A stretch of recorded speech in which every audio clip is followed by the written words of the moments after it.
Hello all, welcome to Raj Malhotra IAS academy.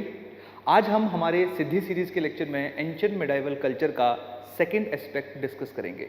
सबसे पहला aspect हम लोगों ने देखा था लास्ट लेक्चर में, जहां पे हमने देखा एंशिएंट मिडाइवल कल्चर में आर्किटेक्चर एस्पेक्ट के ऊपर किस तरह से सवाल पूछे गए हैं, और साथ में मैंने एक क्वेश्चन आपको टारगेट के रूप में भी दिया था। जिन लोगों ने वो लेक्चर नहीं देखा है, उस लेक्चर का लिंक हमारे डिस्क्रिप्शन बॉक्स के अंदर मौजूद है। हम लोगों ने पहले लेक्चर में देखा था कि किस तरह से हम एंशिएंट मिडाइवल कल्चर को मेंस पर्सपेक्टिव से तीन डिफरेंट हिस्सों में डिवाइड कर सकते हैं। ये जो तीन डिफरेंट हिस्से हैं, ये आपके उसी तर्ज के ऊपर डिवाइड किए गए हैं जैसा हमारा UPSC mains general study paper 1 के सिलेबस के अंदर दिया हुआ है। UPSC mains general study paper 1 में एंशिएंट मिडाइवल कल्चर को तीन एस्पेक्ट्स में डिवाइड किया जाता है। वो आपके एस्पेक्ट हैं, that is your literature, second is art forms and third is architecture। तो आर्किटेक्चर का मतलब क्या है, कैसे हम आर्किटेक्चर को रीड करेंगे, स्टडी करेंगे, कैसे आर्किटेक्चर या किस तरह से आर्किटेक्चर के ऊपर सवाल पूछा जा चुका है यूपीएससी के द्वारा, उसके बारे में हम लोगों ने पहले लेक्चर में डिस्कस कर लिया था। आज के लेक्चर में हम लोग डिस्कस करेंगे जो फर्स्ट एस्पेक्ट है आपके सिलेबस का, दैट इज योर लिटरेचर। और 2013 से लेके 2019 तक चाहे कल्चर से 2 सवाल आए हैं, 3 सवाल आया है या 1 सवाल आया है, जो आपके नेचर ऑफ क्वेश्चंस है वो इन तीन एस्पेक्ट्स के अराउंड ही घूमता है। अगर मैं लिटरेचर की बात करूंगा तो हमारे यहाँ पे लिटरेचर की शुरुआत होती है जहां से हम लोगों ने इसको अंडरस्टैंड करना है, समझने की कोशिश करनी है, दैट इज योर वैदिक लिटरेचर। वैदिक लिटरेचर हमारी हिस्ट्री का वो पार्ट है जो हमें अप्रोक्सीमेटली 1000 ईयर्स के बारे में इंफॉर्मेशन देता है। जब तुम्हारे वेदास लिखे गए उस स्पेसिफिक टाइम पे क्या हिस्ट्री थी, क्या पॉलिटी थी, क्या इकोनॉमी थी, किस तरह का स्ट्रक्चर था, लोग आपस में कैसे इंटरेक्ट कर रहे थे, इकोनॉमिक एक्टिविटीज में, एग्रीकल्चर में कौन कौन सी इंपॉर्टेंट क्रॉप्स थी, एनिमल्स का क्या स्टेटस था, ये हर चीज हम लोगों को वेदास के अंदर या वैदिक लिटरेचर के अंदर, जिसमें संहिता, ब्राह्मणास, अरण्यकास और बाद में उपनिषदास शामिल किए जाते हैं, उन सब में लिखा गया है। तो वैदिक लिटरेचर बेसिकली जब हम वेदास को पढ़ते हैं तो वहां पे हमें वहां का जो टाइम पीरियड था 1000 ईयर्स के आसपास का, उसके बारे में पता चलता है। जब भी हम हिस्ट्री को डिकोड करने की कोशिश करते हैं, हिस्ट्री को समझने के लिए डिफरेंट एस्पेक्ट्स हैं। उनमें आर्कियोलॉजिकल एविडेंसेस हैं, उनमें लिटरेरी सोर्सेज हैं। जब हम लिटरेरी सोर्सेज की बात करते हैं तो उनमें से एक एग्जांपल है जो कि अभी हमने डिस्कस किया, दैट इज योर वैदिक लिटरेचर। जब हम आर्कियोलॉजिकल एविडेंसेस की बात करते हैं तो उसमें आपके डिफरेंट आर्ट फॉर्म्स आ गए, जिनमें कुछ स्कल्पचर्स मिल रहे हैं, आप लोगों को पॉटरी मिल रहा है, या आप लोगों का आर्किटेक्चर आ गया, जो हमने लास्ट लेक्चर में देखा था, जहाँ पे एक सवाल जो था वो आपसे पूछा गया था और वहाँ पे आपको बोला गया था कि कैसे आर्किटेक्चर जो है वो वहाँ से हमें पता चलता था उस स्पेसिफिक टाइम का जो नेचर था, या कैसे जो बुद्धिस्ट आर्किटेक्चर है या स्तूपास हैं वो हम लोगों को बुद्धिस्ट कल्चर के बारे में बताते थे। क्लियर? या कैसे इंडस वैली सिविलाइजेशन का जो आर्किटेक्चर था उसको हम मॉडर्न जो हमारा अर्बनाइजेशन है, मॉडर्न अर्बनाइजेशन है, मॉडर्न अर्बन एरियाज हैं, उनके साथ कंपेयर कर सकते हैं। क्लियर? तो ये तीन डिफरेंट एस्पेक्ट्स थे। एक एस्पेक्ट के ऊपर हम डिस्कस कर चुके हैं। आज के एस्पेक्ट में देखा जाएगा लिटरेचर, जिसमें वैदिक लिटरेचर है, उसके साथ जो इंपॉर्टेंट पोर्शन रहेगा वो आपका रहेगा that is your Buddhist text, और साथ में आपके बुद्धिस्ट या जो जैनिज्म के टेक्स्ट्स हैं वो, उसके साथ रहेगा आपका post modern period. Post modern period में जो लिटरेचर डेवलप होगा उसमें सबसे इंपॉर्टेंट लिटरेचर रहेगा आपका संगम लिटरेचर, संगम पीरियड जिसको हम कहते हैं, क्योंकि जो संगम है एज, वहाँ पे लिटरेचर की ही डेवलपमेंट हुई थी। तो जो भी हमें चोलास, चीरास, पांड्यास के बारे में इंफॉर्मेशन पता चलती है वो आपका संगम टाइम पे, संगम एज के दौरान डेवलप हुआ लिटरेचर है। तो तुम देखो 1000 साल जो नॉर्थ इंडिया में तुम्हारा वैदिक एरा है, अप्रॉक्सीमेटली 1500 बीसी से लेके 500 बीसी के बीच में, वहाँ पे हमें वैदिक लिटरेचर से मैक्सिमम इंफॉर्मेशन का पता चलता है हिस्टोरिकल। उसके साथ जो हमारा साउथ इंडिया का टिप है, चोलास, चीरास, पांड्या, जहाँ पे हमें देखने को मिले हैं, वहाँ पे हमें संगम लिटरेचर से पता चलता है, जहाँ पे मल्टीपल आपकी जो एंथोलॉजीज़ हैं वो लिखी गई थी, या आपके एपिक्स लिखे गए थे, जिसमें आपकी मणिमेगलाई है, शिलापथिग्रम है, आपकी पटु है, क्लियर, इटुटुगाई है। इस तरह का लिटरेचर जो था, जो डेवलप हुआ, वहाँ से हमें वहाँ के साउथ इंडिया के सोशल, पॉलिटिकल, इकोनॉमिक स्ट्रक्चर के बारे में पता चलता है। क्लियर? तो आप देखो किस तरह से सवाल पूछे जाते हैं। एक क्वेश्चन मैं आपको करने को दूंगा, वो आपका संगम एज के ऊपर ही बेस्ड क्वेश्चन था। क्लियर? उसके साथ हमारा रहेगा गुप्ता पीरियड के दौरान डेवलप हुआ लिटरेचर, गुप्ता लिटरेचर, या literature developed during Gupta period, done. उसके साथ हमारा रहेगा पोस्ट गुप्ता, पोस्ट गुप्ता के बाद हमारा रहेगा मुस्लिम लिटरेचर। मुस्लिम लिटरेचर में सबसे पहले दिल्ली सल्तनत के दौरान डेवलप हुआ लिटरेचर और साथ में मुगल्स के दौरान डेवलप हुआ लिटरेचर, क्लियर। तो ये 5-6 डिफरेंट एस्पेक्ट्स हैं जो कि हिस्ट्री में हम लोगों को लिटरेचर एस्पेक्ट के अंदर कवर करने पड़ेंगे और यहाँ से हम लोगों को हिस्ट्री के अंदर सवाल देखने को मिले हैं। इवन कि जो तुम्हारा भक्ति मूवमेंट है या तुम्हारा सूफिज्म है, उनके बारे में भी हमें पता उनकी टीचिंग से ही चलता है, जिनको हमने अलग अलग रीजनल भाषाओं के लिटरेचर में लिखते हुए या रीजनल लिटरेचर में हम लोगों ने भक्ति और सूफिज्म की जो टीचिंग है उनको पाया है। तो चाहे भक्ति के ऊपर क्वेश्चन आए, सूफिज्म के ऊपर क्वेश्चन आए, मोर और लेस वो लिटरेचर से रिलेटेड ही सवाल आपका कंसीडर किया जाएगा। नो डाउट आप एक तरह से रिलीजियस फिलोसफीज के साथ भी उसको लिंक कर सकते हैं, लेकिन अगेन रिलीजियस फिलोसफीज की जो रिफ्लेक्शन है वो हम लोगों को लिटरेचर से ही देखने को मिली है, ये इतिहास है। डन। तो आज सबसे पहले हम लोग देखते हैं कि लिटरेचर में लास्ट टू लास्ट ईयर 2018 में एक क्वेश्चन पूछा गया था, उसको आप लोगों ने किस तरह से एड्रेस करना है, किस तरह से डिकोड करना है, और लास्ट में मैं आपको एक क्वेश्चन दूंगा टारगेट के रूप में जो आप कमेंट सेक्शन के अंदर डाल सकते हो, और अगर आपका क्वेश्चन सबसे बेस्ट होगा, परफेक्ट होगा, तो हम उसको पिन कर देंगे ताकि बाकी स्टूडेंट्स भी उसको देख सकें।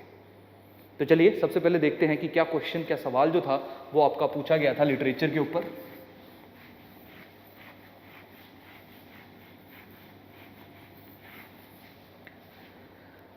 क्वेश्चन आपका है, assess the importance of Arab and Chinese travelers in reconstruction of Indian history। Reconstruction of Indian history 150 words का क्वेश्चन था और 10 मार्क्स के लिए, 10 मार्क्स के लिए पूछा गया था, क्लियर। बहुत आसान सवाल था, बहुत मुश्किल सवाल नहीं है। अब देखिए जो आपके चाइनीज ट्रेवलर्स के अकाउंट हैं, assess the importance of accounts of Arabs and Chinese travellers in reconstruction of Indian history, clear. तो जो इनके द्वारा राइटिंग्स लिखी गई हैं अरब्स और चाइनीज ट्रेवलर्स के द्वारा, उनकी क्या इंपॉर्टेंस है भारतीय जो हमारी हिस्ट्री है उसको रिकंस्ट्रक्ट करने में, उसको एक डिफरेंट पर्सपेक्टिव से समझने में। 150 वर्ड्स का क्वेश्चन था, 150 वर्ड्स में आपने लिखना था, 10 मार्क्स का क्वेश्चन था। अब सबसे पहले और सबसे इंपॉर्टेंट चीज किसी भी क्वेश्चन को सॉल्व करने के लिए रहती है, वो है उसका डायरेक्टिव, वो आपका है एसेस। अब सवाल आएगा what is the meaning of assess. Assess जब भी किसी क्वेश्चन के पहले लिखा जाएगा या बाद में लिखा जाएगा, तो एसेस का सिंपल सा मतलब है कि जो स्टेटमेंट यहां पे लिखी गई है, ये स्टेटमेंट किस एक्सटेंट तक ट्रू है।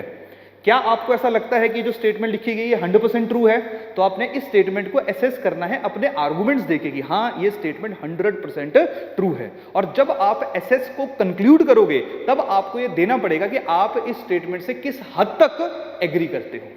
समझ आई कहानी। असेसमेंट का मतलब है, आकलन करने का मतलब है कि ये स्टेटमेंट कितनी सही है, और अगर तुम बोलोगे कि हाँ ये स्टेटमेंट सही है, तो उसके लिए तुम्हें आर्गुमेंट देने पड़ेंगे। पर एक चीज हमेशा ध्यान रखना, जब मैं किसी स्टेटमेंट, किसी लाइन को एसेस करूंगा, तब मैं ये भी कह सकता हूं कि नहीं ये स्टेटमेंट जो वो पार्शली सही है, ये भी मेरी असेसमेंट हो सकती है। तो जब मैं इसको पार्शली सही कहूंगा, तो जो मैं इसको कह रहा हूं कि ये स्टेटमेंट थोड़ी सी गलत है, तो उसके लिए मेरे को आर्गुमेंट देना पड़ेगा कि क्यों मैं ये कह रहा हूं, क्यों मेरी असेसमेंट इस चीज के ऊपर बेस्ड है कि ये स्टेटमेंट जो वो पार्शली इनकरेक्ट है, क्लियर। तो सबसे इंपॉर्टेंट चीज किसी भी सवाल को जवाब देने का क्या रहता है कि आप इस डायरेक्टिव को डिकोड करो। दूसरी चीज रहेगी जो हमारा इंपॉर्टेंट कीवर्ड है, वो है accounts of Chinese and Arab travellers. तो सबसे पहले तो हमें पता होना चाहिए कि चाइनीज और अरब ट्रेवलर्स जो हैं वो हिंदुस्तान में कब आए, क्या उन्होंने लिखा, और उससे जो इंडियन हिस्ट्री है उसकी रिकंस्ट्रक्शन में कैसे हमें हेल्प मिली। नॉर्मली इंडियन हिस्ट्री को जो समझा जा रहा था, वो समझा जा रहा था आर्कियोलॉजिकल एविडेंसेस से। आर्कियोलॉजिकल एविडेंसेस की एक प्रॉब्लम रहती है। आर्कियोलॉजिकल एविडेंसेस की प्रॉब्लम क्या होती है, मेरे अकॉर्डिंगली कुछ मेरे को मूर्ति मिली तो मेरे लिए वो शिवा हो सकता है, किसी दूसरे के लिए जो वो कोई और गॉड हो सकता है, तीसरे के लिए कोई और गॉड हो सकता है। तो आर्कियोलॉजिकल एविडेंसेस में इंटरप्रिटेशन ऑफ टेक्स्ट जो है वो बहुत ज्यादा देखने को मिलता है, क्लियर। दूसरी बात, अगर मान लो हमारी हिस्ट्री में इतने ज़्यादा फॉरेन इन्वेजन्स हुए हैं या इतने ज़्यादा किंगडम्स रिप्लेस हुए हैं कि हम लोगों को पुराने किंगडम का लिटरेचर इस स्पेसिफिक टाइम पे जो यहीं पे ही डेवलप हुआ था वो ज़्यादा प्रिजर्व या ज़्यादा देखने को नहीं मिलता है। इवन कि आर्यभट्टा के भी जो टेक्स्ट हैं वो भी हमें बहुत ही कम मात्रा में, कम प्रपोर्शन में देखने को मिलते हैं। क्लियर? जो कौटिल्य के द्वारा लिखे हुए टेक्स्ट हैं वो हमें रिसेंटली ही मिले हैं, कम से कम मतलब जब उसने टेक्स्ट लिखे थे उससे 1000-1200 साल के बाद जो है वो हमें कौटिल्य के टेक्स्ट देखने को मिले थे। तो हमारे यहाँ पे लोकल, क्योंकि अलग अलग किंगडम्स रिप्लेस होंगे तो पुराने लिटरेचर जो कि डोमेस्टिक लिटरेचर डेवलप हुआ होगा उसको प्रिजर्व करना मोर और लेस थोड़ा सा डिफिकल्ट रहता है, पहली बात। दूसरी बात, अगर कोई लोकल यहीं पे ही बैठ के लिटरेचर लिखेगा तो जिस राजा की पैट्रोनेज में वो लिटरेचर लिख रहा होगा तो कहीं ना कहीं वो उसके लिए बाइस्ड रहेगा। जो फॉरेन ट्रेवलर्स होते हैं उनका हमारी हिस्ट्री में बहुत ज़्यादा कंट्रीब्यूशन है। सबसे पहली बात तो ये है कि जो उन्होंने हमारे लिए लिखा वो उन्होंने एक डिफरेंट पर्सपेक्टिव से लिखा, क्योंकि वो बाहर से लोग हिंदुस्तान के अंदर आए हुए थे, उनका डिफरेंट कल्चर था, डिफरेंट तरह से, डिफरेंट तरीके से चीज़ों को देखने का नजरिया था।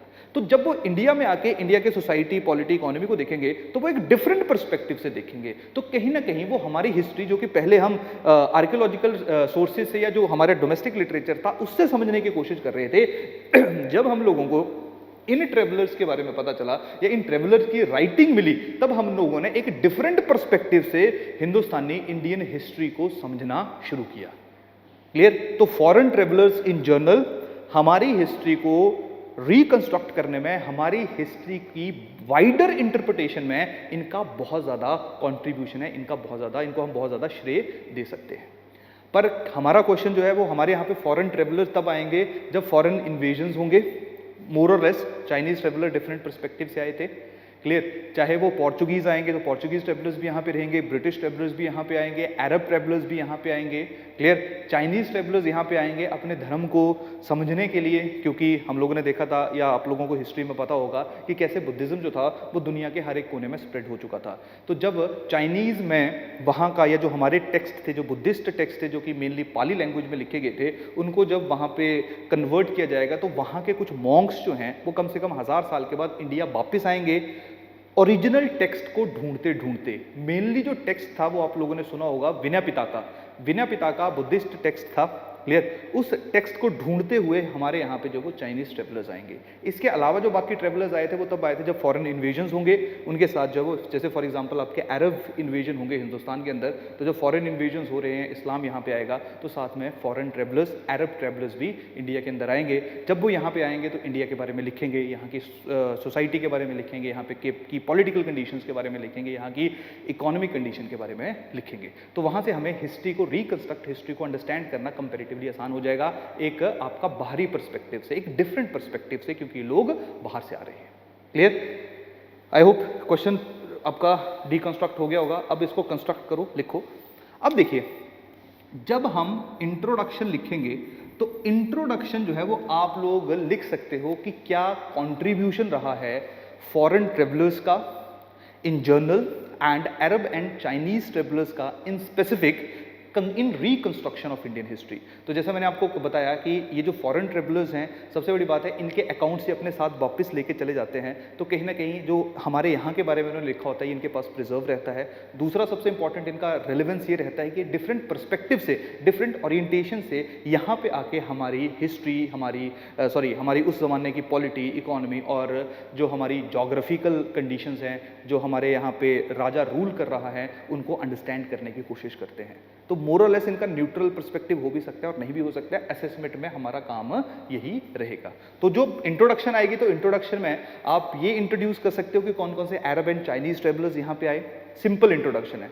दूसरे इंट्रोडक्शन का नेचर क्या रह सकता है कि रेलेवेंस क्या है आपकी अरब एंड चाइनीज ट्रेवलर्स की इंडियन हिस्ट्री में इन स्पेसिफिक, और जनरली आपने लिखना है तो आप फॉरेन ट्रेवलर्स की रेलेवेंस लिख सकते हो भारतीय हिस्ट्री में, जो कि मैंने आपको बताया, जो कि इतनी कहानी में आप लोगों के साथ अभी डिस्कस कर रहा था।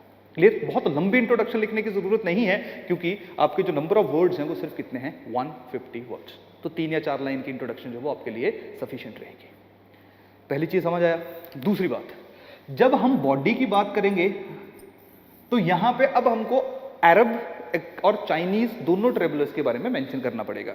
जैसे सबसे पहले हम लोग चाइनीज ट्रेवलर्स की बात करते हैं, फिर हम लोग अरब ट्रेवलर्स की बात करेंगे। क्लियर। अब देखो क्वेश्चन आपसे ये नहीं पूछा गया है कि कौन कौन सा चाइनीज ट्रेवलर आया था, तो आप यहाँ पे आओ और नाम लिख दो कि सर चाइनीज ट्रेवलर आए थे फाहियान एंड ह्यूनसांग, या वो इन्फॉर्मेशन देनी शुरू कर दो कि फाहियान चंद्रगुप्त टू के दौरान आया था, ह्यूनसांग जो था वो आपका हर्षवर्धन के टाइम आया था। कोई फायदा नहीं है इनका। हमसे पूछा गया है कि क्या इंपॉर्टेंस है, हमें बताना पड़ेगा कि जो इन्होंने लिखा है वो हमें हमारी हिस्ट्री को समझने में कैसे हेल्प करता है। चाहे तुम्हारे पास बहुत ज्यादा लाइंस नहीं है लिखने को, 2 या 3 लाइंस हैं, वो तुम्हें लिखनी पड़ेगी, तब तुम इस स्पेसिफिक जो सवाल पूछा गया है उसको एड्रेस कर पाओगे कि इंडियन हिस्ट्री को कैसे हम लोगों को इन्होंने रिकंस्ट्रक्ट करने में, समझने में सहायता की। डन। तो जैसे फॉर एग्जांपल फाहियान की अगर हम बात करें तो फाहियान आया था तो तुम्हारा जब चंद्रगुप्त या चंद्रगुप्ता टू जो थे वो हिंदुस्तान के ऊपर रूल कर रहे थे, इंडिया के ऊपर रूल कर रहे थे, तब तुम्हारा फाहियान आएगा। जब फाहियान यहां पे आएगा तो फाहियान लिखेगा एक 5th कैटेगरी के ऊपर जिनको हम लोग चांडालाज कहते हैं, चांडाल 5वीं। तो कहीं ना कहीं कास्ट सिस्टम के बारे में आपका जो फाहियान है वो यहाँ पे लिखेगा। मेनली फाहियान यहाँ पे आया था सिर्फ जो तुम्हारे बुद्धिस्ट लिटरेचर थे उसको समझने के लिए, उसको फिर से जो यहाँ की ओरिजिनल भाषा थे उसमें लिखने के लिए, और उसको बाद में चाइनीज भाषा में कन्वर्ट करने के लिए। तो मेरा मोरलेस उसका रिलीजियस पर्पस था, लेकिन फिर भी उसने यहाँ पे जो गुप्ता एम्पायर था उसके बारे में लिखा है। नो डाउट डायरेक्टली उसने चंद्रगुप्ता टू के बारे में नहीं लिखा है। तो कहीं ना कहीं हम लोग जब एसेस कर रहे हैं तो यहाँ पे एक क्वेश्चन कर सकते हैं कि अगर चंद्रगुप्ता टू उस टाइम पे रूल कर रहा होता, जो कि सबसे बड़ा राजा था, तो फाहियान के अकाउंट में उसका नाम डायरेक्टली क्यों नहीं मेंशन है। तो जब असेसमेंट आएगी तब आपको जो उसने बताई है पॉलिटिकल हिस्ट्री उसके बारे में भी, और साथ में आपको क्वेश्चन भी करना पड़ेगा कि कैसे पता लगा कि चंद्रगुप्ता टू जो था वो स्पेसिफिक टाइम पे रूल कर रहा था, क्योंकि फाहियान के अकाउंट में हम लोगों को उसके बारे में कोई भी इंफॉर्मेशन देखने को नहीं मिलती है। क्लियर। तो यहाँ पे कहीं ना कहीं क्वेश्चन कर सकते हो तुम फाहियान की राइटिंग को। डन। उसके साथ जो है वो दूसरी चीज देखी जाए तो यहाँ पे फाहियान ने लिखा रिलीजन के बारे में भी कि हिंदुस्तान के अंदर शैवाइट और वैष्णवाइट थे। साथ में इसने लिखा कि जो लोग थे वो बहुत ज्यादा प्रॉस्परस थे, जो सिटीज थी वो बहुत ज्यादा रिच थी, और साथ में लोगों के ऊपर टैक्स का बर्डन बहुत ज्यादा हाई नहीं था। लोग जो टैक्स पे किया करते थे वो approximately 1/6 of their total produce था। तो कहीं ना कहीं इकोनॉमिक कंडीशन के बारे में भी बता रहा है, रिलीजियस सिचुएशन के बारे में भी बता रहा है उस जमाने की, उस टाइम की। तो ये है, ये आपसे पूछा गया है कि कैसे हिस्ट्री को रिकंस्ट्रक्ट करने में इनके अकाउंट्स हमें हेल्प कर रहे हैं। यहां पे डायरेक्टली इनका नाम लिख के आपका पर्पस सॉल्व नहीं होगा। क्लियर। सेकंड तुम्हारा जैसे ह्यूनसांग आ गया, ह्यूनसांग जब यहां पे आएगा तो हर्षवर्धन का जो है वो रूल रहेगा। ह्यूनसांग जब यहाँ पे आएगा तो वो पाटलिपुत्रा का जो डिक्लाइन हो रहा था, जो नॉर्मली आपकी हिस्ट्री में बहुत इंपॉर्टेंट सिटी थी, उसके बारे में मेंशन करेगा। लेकिन ह्यूनसांग के अकाउंट या ह्यूनसांग की राइटिंग को जब हम देखते हैं तो वो मोर और लेस ज़्यादा बायस्ड देखने को मिलता है हर्षवर्धन को, जो कि या जिसने बुद्धिज्म को अडॉप्ट कर लिया था, एक्सेप्ट कर लिया था। तो कहीं ना कहीं जब ह्यूनसांग ने ही हर्षवर्धन को जो है वो बुद्धिज्म में कन्वर्ट किया तो वो उसके बारे में नेगेटिव राइटिंग्स कैसे कर सकता है। ऐसा माना जाता था कि जो उसका 3/4 ऑफ टोटल अर्निंग था उसको हर्षवर्धन जो था वो पूरे का पूरा लोगों में दान कर दिया करता था। ये सारा हम लोगों को कहां से देखने को मिला है? ह्यूनसांग से। तो ह्यूनसांग से जो हर्षवर्धन का एडमिनिस्ट्रेटिव सिस्टम था, जो हर्षवर्धन का एक उदार व्यक्तित्व था, वो देखने को मिलता है। क्लियर। तो देखो कैसे हिस्ट्री को समझने में, एक डिफरेंट पर्सपेक्टिव से समझने में ये जो ट्रेवलर्स हैं वो हमारी सहायता कर रहे हैं। क्लियर। तो 2 लाइनें फाहियान के बारे में, 2-3 लाइन जो है वो ह्यूनसांग के बारे में। क्यों? क्योंकि नंबर ऑफ वर्ड्स हमारे पास ज़्यादा नहीं है। कल को यही आपका जो है वो 200 या 250 वर्ड्स का पूछा जाए तब आप इस आंसर को एक्सपेंड कर सकते हो। क्लियर। सेकंड आ जाएगा अरब ट्रेवलर्स में। अरब ट्रेवलर्स में जो है वो तुम अलग अलग लोगों के बारे में लिख सकते हो, जैसे अल बरूनी के बारे में लिख सकते हो। ठीक है। अब अरब्स कहाँ से हैं? जो आपका अरेबियन पेनिनसुला है, साथ में वेस्टर्न एशिया है। क्लियर। साथ में जो आपका जो जो आपका नदर्न साइड ऑफ अफ्रीका है, क्लियर है, उन वाले एरियाज को हम अरब का एक्सटेंशन जो है वो मानते हैं, जहाँ पे अरबिक भाषा की डोमिनेशन है। क्लियर। अल बरूनी आ गया आपका मोरक्को से, इब्न बतूता। क्लियर। आपका जो है वो पर्शियन किंग ने भेजा था इंडिया में, एक ट्रेवलर थे आपके जिनका नाम था अब्दुल रज़ाक। क्लियर। अब्दुल रज़ाक। इसके साथ जो है वो हमारे अबू जैद हैं, सुलेमान हैं, अलग अलग ट्रेवलर जो है वो हिंदुस्तान के अंदर आए। तो अगेन सेम काम करना है, आपने सिर्फ नाम मेंशन करने से कुछ नहीं होगा, आपको बताना पड़ेगा कि इनका क्या कंट्रीब्यूशन है इंडियन हिस्ट्री को रिकंस्ट्रक्ट करने में। जैसे अगर मैं अल बरूनी की बात करूंगा तो ये हिंदुस्तान में तब आए जब महमूद ऑफ गजनवी यहाँ पे रूल कर रहे थे, या जब महमूद ऑफ गजनवी हिंदुस्तान के अंदर आए। इन्होंने बेसिकली कंपेरेटिव एनालिसिस किया, इन्होंने इस्लाम और हिंदुइज्म जो यहाँ का रिलीजन था उसको कंपेयर किया, और साथ में ये लिखा कि यहाँ पे कितनी ज़्यादा प्रेवलेंट कास्ट सिस्टम है। क्लियर? इन्होंने किताब उल हिंद बुक लिखी थी, जिसके अंदर इन्होंने, जो हम पढ़ते हैं कि महमूद ऑफ गजनवी ने 17 टाइम्स इंडिया के ऊपर रेड्स की थी, उनके बारे में भी मेंशन है। क्लियर? उसके साथ जो है वो इब्न बतूता की अगर हम बात करें तो इब्न बतूता ने हमारा जो इकोनॉमिक और सोशल लाइफ था, इकोनॉमिक और पॉलिटिकल लाइफ था, उसके बारे में ज़्यादा लिखा है। जैसे इसने लिखा था कि इंडिया की जो कॉटन इंडस्ट्री थी वो बहुत ज़्यादा प्रोग्रेसिव इंडस्ट्री थी, जो कि आपका सेंट्रल एशिया में ट्रेड किया करती थी, डोमिनेट करती थी। क्लियर? यहाँ पे जो है वो आपका लिखा गया है कि एग्रीकल्चर जो था वो बहुत ज़्यादा एक तरह से पॉजिटिवली ग्रो कर रहा था, क्योंकि यहाँ की जो सॉइल थी वो काफ़ी हद तक आपकी फर्टाइल थी। जो पोस्टल सिस्टम था वो यहाँ का वेल डेवलप्ड पोस्टल सिस्टम था, एक अच्छा कम्युनिकेशन का चैनल डेवलप हुआ था। क्लियर? अब्दुल रज़ाक की अगर हम बात करेंगे, ये आएगा जब विजयनगर किंगडम जो है वो इंडिया के ऊपर सदर्न साइड पे जो है वो आपका विजयनगर एम्पायर आपका मौजूद होगा, वहाँ पे अब्दुल रज़ाक पहुँचेगा और वहाँ की जो सिटी है हम्पी उसके बारे में लिखेगा, वहाँ के आर्किटेक्चर के बारे में मेंशन करेगा। तो विजयनगर के बारे में मैक्सिमम इन्फॉर्मेशन जो हम लोगों को, काफ़ी हद तक इन्फॉर्मेशन जो है वो हमें कहाँ से पता चलती है? अब्दुल रज़ाक से। तो विजयनगर के बारे में हमें बहुत टाइम तक नहीं पता चला था कि यहाँ पे कोई बहुत बड़ा किंगडम था। जब हमने अब्दुल रज़ाक की राइटिंग और फॉरेन जो ट्रेवलर्स थे वो यहाँ पे आए थे, उनकी राइटिंग्स को पढ़ा, तब हम लोगों को विजयनगर के बारे में और ज़्यादा अंडरस्टैंडिंग हुई और ज़्यादा पता लगा। क्लियर? डन? तो ये पूरे का पूरा जो आपका सिस्टम है, इसको यूज़ करके इस तरह से जो है वो आपको बताना पड़ेगा कि इसने हमें हिस्ट्री के बारे में बताया थोड़ा सा, इसने इकोनॉमी के बारे में बताया, इसने पॉलिटी के बारे में बताया, इसने रिलीजियस लाइफ के बारे में बताया, इसने सोशल लाइफ के बारे में बताया। डन? तो तब तक अब ये आप इनके एक एक दो दो लाइनें नहीं लिखोगे तो आप अपने जो क्वेश्चन है उसकी नीड को कभी भी एड्रेस नहीं कर पाओगे। एक और आसान सवाल है, एक और आसान तरीके से इसको लिख सकते थे कि सिंपल नाम मेंशन कर दो कि कौन कौन से चाइनीज ट्रेवलर आए थे और उनमें से उनका कंट्रीब्यूशन देख लो कि कैसे इसने सोशल लाइफ के बारे में, चंडालास के बारे में लिखा, कास्ट सिस्टम के बारे में लिखा, कैसे इसने जो अर्बनाइज या जो आपका पाटलिपुत्रा था उसके डिक्लाइन के बारे में लिखा। 2-3 पॉइंट यहाँ पे लिख दिए, मतलब समझा रहा है? ट्रेवलर्स पहले लिखे कि 3 ट्रेवलर्स थे, 2 ट्रेवलर्स थे और उनका क्या कंट्रीब्यूशन है, 3 पॉइंट्स लिख दिए क्लब करके। वहाँ पे स्पेसिफाई करने की ज़रूरत नहीं है कि किसका क्या कंट्रीब्यूशन है, अगर आपको बहुत ज़्यादा डिटेल में नॉलेज नहीं है। और Al Biruni, Ibn Battuta, Abdul Razzaq को कंबाइन करके लिख दिया और इनके 3-4 जो है वो कंट्रीब्यूशन तुम लोगों ने लिख दिए। क्लियर? तो इस तरह से तुम इस स्पेसिफिक सवाल को जो है वो एड्रेस कर सकते हो और कंक्लूजन में तुम लोग बता दोगे कि मोरलेस तुम्हारा जो आर्गूमेंट है वो अभी तक ऐसे ही चल रहा है कि तुम्हें लगता है कि जो स्पेसिफिक स्टेटमेंट है वो सही है, पर प्रॉब्लम ये रहेगी कि जो ये स्पेसिफिक किंग्स भी आएंगे, स्पेशली जो आपका अल बरूनी होगा, अल बरूनी आपका महमूद ऑफ गजनवी के साथ आएगा, तो कहीं ना कहीं उसके अकाउंट में बायसनेस देखने को मिल सकती है। जो इब्न बतूता है, ये जो आपका तुगलक डायनेस्टी जब यहाँ पे रूल कर रही होगी तब यहाँ पे आएगा। क्लियर? और इब्न बतूता के कोर्ट में, इब्न बतूता जो वो आपका मोहम्मद बिन तुगलक के कोर्ट में काम करेगा, तो इसकी जो राइटिंग थी जिसने रिहला लिखा हुआ था उसमें कहीं ना कहीं हमें बायसनेस देखने को मिल सकती है। ह्यून सांग के बारे में हमने देखा कि वो कहीं ना कहीं बायसनेस हम लोगों को देखने को मिली है। तो असेसमेंट में आप लोग लिख सकते हो कि क्योंकि एक स्पेसिफिक रूलर के अंदर इन्होंने काम किया और उनका इन्फ्लुएंस, रूलर्स का इन्फ्लुएंस इनके ऊपर हम लोगों को काफ़ी हद तक देखने को मिलता है, तो शायद रिकंस्ट्रक्शन ऑफ इंडियन हिस्ट्री में थोड़ी सी बायसनेस हो सकती है, बट इन जनरल जो इन्होंने इन्फॉर्मेशन हम लोगों को प्रदान की है उतनी इन्फॉर्मेशन हम लोगों को बाकी किसी भी आर्कियोलॉजिकल एविडेंसेस से देखने को नहीं मिली है। क्लियर? तो ये पूरे का पूरा जो स्ट्रक्चर था इस स्पेसिफिक क्वेश्चन को करने का, और कल को अगर आपसे लिटरेचर से रिलेटेड कोई भी सवाल पूछा जाएगा तो जो हम सोशल, पॉलिटिकल, इकोनॉमिक हिस्ट्री के बारे में पता या पढ़ते हैं तो उनमें बहुत ज़्यादा या उसके पीछे बहुत ज़्यादा जो श्रेय है वो हम लोग लिटरेचर को दे सकते हैं। क्लियर? और एक छोटा सा सवाल है, एक क्वेश्चन है आप लोगों के लिए, वो लिख लो। एक क्वेश्चन है आप लोगों के लिए, वो लिख लो। वो नीचे जो हमारी स्ट्रिप चलेगी उसमें भी देखने को मिल जाएगा। टारगेट क्वेश्चन है, आप इसको नीचे लिख सकते हो। क्वेश्चन है, दो not very useful from the point of view of A connected political history of south India, the Sangam literature portrays the social and economic condition of its time with remarkable vividness. Comment. Clear? ये आपका सवाल जो था वो 2013 में पूछा गया था। तो ये संगम लिटरेचर के ऊपर है कि कैसे संगम लिटरेचर से वहाँ की सोशल और इकोनॉमिक लाइफ के बारे में पता चलता है। तो अगेन नेचर जो है करने का तरीका जो है वो वैसा ही रहेगा जैसा हम लोगों ने अभी डिस्कस किया।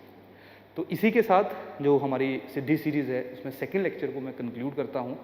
थर्ड लेक्चर जिसमें हम डिफरेंट आर्ट फॉर्म्स के बारे में डिस्कस करेंगे इसी तरह से, और एक दो क्वेश्चंस डिस्कस करेंगे।